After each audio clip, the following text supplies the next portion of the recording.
मुंबई, ठाणे, कोकणासह पुणे, कोल्हापूर आणि साताऱ्याला पावसाचा रेड अलर्ट. पुढील 24 तास राज्यासाठी महत्त्वाचे.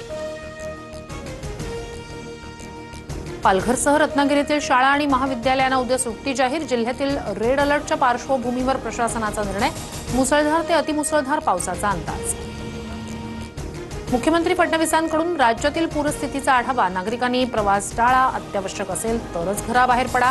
8 जुलैपर्यंत राज्यात पावसाच्या अलर्टच्या पार्श्वभूमीवर फडणवीसांचं आवाहन.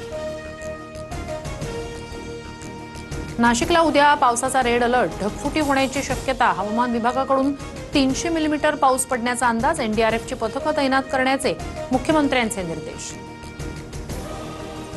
वसई, विरार आणि नालासोपाऱ्याला पुराचा वेढा. सलग चौथ्या दिवशी तुफान पावसामुळे रस्त्यांना तलावाचं स्वरूप. छाती एवढ्या पाण्यातून नागरिकांचा प्रवास. रेल्वे रुळही पाण्याखाली. मिसिंग लिंकच्या गेटवरच मोठी दरड कोसळली. सुरक्षेवरून 2 महिन्यातच सवाल उपस्थित. पुण्याहून मुंबईकडे येणारी वाहतूक पूर्णपणे ठप्प, तर मुंबईकडून पुण्याकडे जाणारी वाहतूक सुरळीत. मुंबई गोवा महामार्ग दुसऱ्या दिवशीही ठप्प. कशेडी घाटासह 8 ठिकाणी दरड कोसळली. आंबा नदीचं पाणी थेट महामार्गावर. नागोठणेजवळील वाकण इथे वाहतूक ठप्प. प्रवाशांचे हाल.